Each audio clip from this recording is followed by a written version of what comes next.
So the Mycenaean Greeks.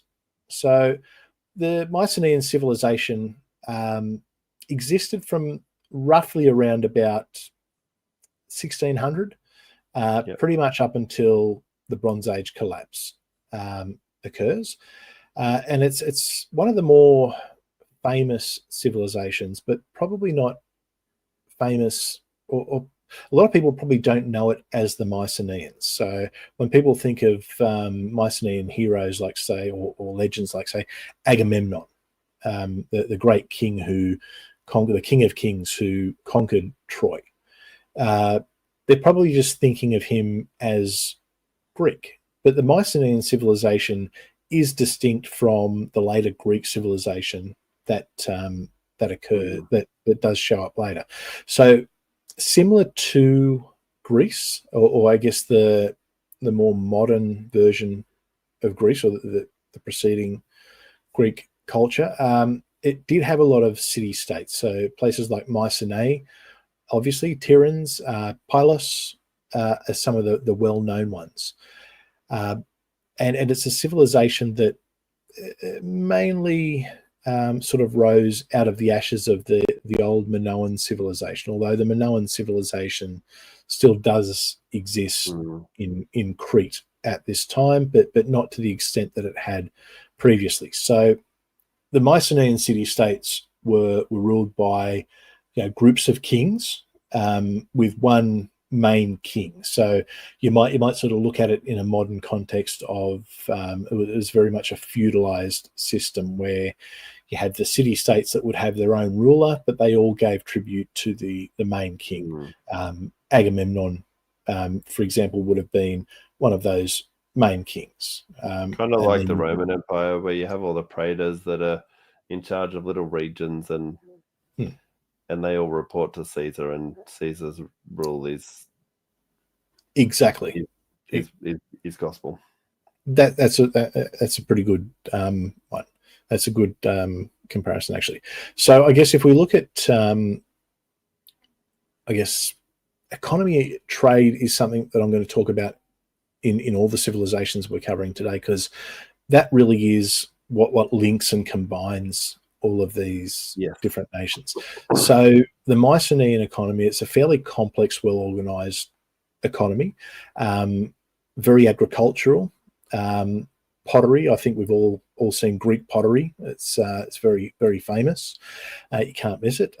Metalworking, of course. So bronze was one of the main things that they created. They would have been importing a lot of the tin, but I do believe they had copper mines. So and obviously they had the technology to smelt it. And because of their location, they were big traders. So they would trade. They had extensive networks that stretched across the Mediterranean, that exchanged things like olive oil, wine, and pottery for precious metals such as tin.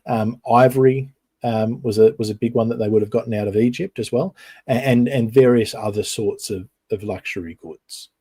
And so, sorry, Chris, just an interesting fact from that Eric Klein book that we've been reading as well, 1177. It's in one section of it, it's talking about when the Mycenaeans got big enough and took over Crete, which is the Minoans, or the rest of that civilization, isn't it? Yeah. Yeah. So this was when they were established around the 1450 BC mark. They actually took over the international trade routes to Egypt. So as soon as they got that Egyptian trade route, they were a big player in the game then. And obviously once you've got trade route with Egypt in that time, you are top of the civilization chain. Exactly. It was they were very much the central powers of the time. Now look, they were a militaristic civilization, and look, you can hear about, and you can see that in some of the legends that are spoken about them. So Troy is the obvious one.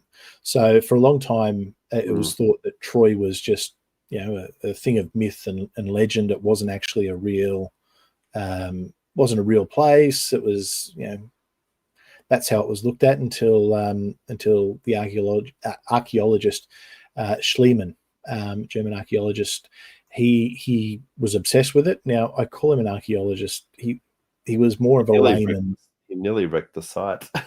Look, he did. He was a bit notorious for it, but I mean, we've got to give credit where it's due. Yep. He did a lot for.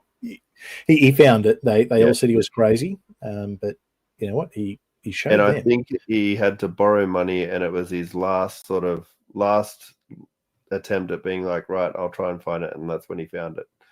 Yeah, but you know what? Credit to him. It's a great story about persistence. You know what? He found it. So I guess, look, a lot of archaeological evidence. I guess at sites like Troy, but also when they're going through a lot of sites within the region, it does show that they were certainly warfare was a big part of their culture. It was a warrior culture that continued. And if you get a chance to read Odyssey or the Iliad, they are brilliant pieces of poetry too. They're long. They're wonderful. Yeah, but they're well worth reading.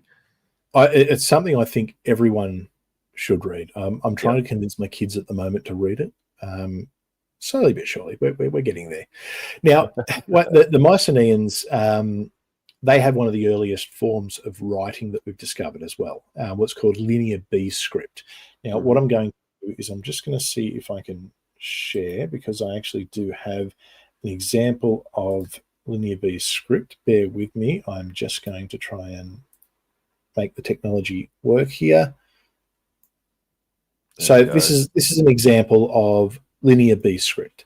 So it's very different to the Greek script that the Greek style of writing that we know and love, and that has kind of been a part of the formation of the Romanized writing that we use now. So as you can see, it's very different. It's not quite, it's not Egyptian. It kind of looks like a mix. It looks like a mix between hieroglyphics and cuneiform, which is the Babylonian writing, and Akkadian as well. It looks like a mix of the two. Well, there would have been similarities, and just naturally because of the trade in the region at the time. I think Egyptian hieroglyphics are fairly unique. Within that region, they were something that really sort of stood out as opposed to a lot of the other writing styles. Yeah.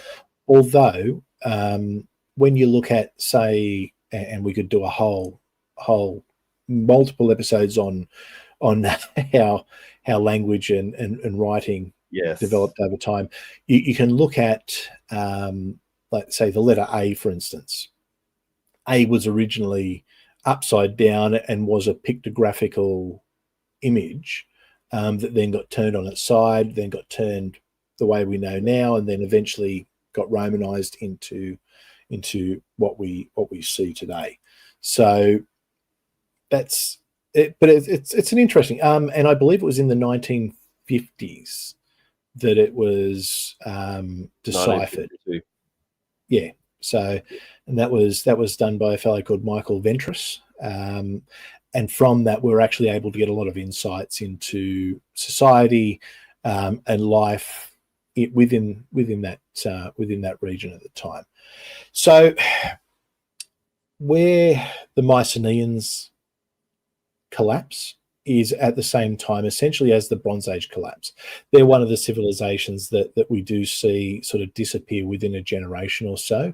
Obviously, because of the collapse, it's hard to really sort of pinpoint when the society and the civilization collapses, but it goes into essentially what's called the Greek Dark Ages, which last from about the time of the collapse through to about 800 BC, which is when we start to see, I guess, Homer and I guess the more classical Greek society that we know, sort of based out of Athens, Sparta, we hear about in the Iliad, the Odyssey, that Herodotus writes about.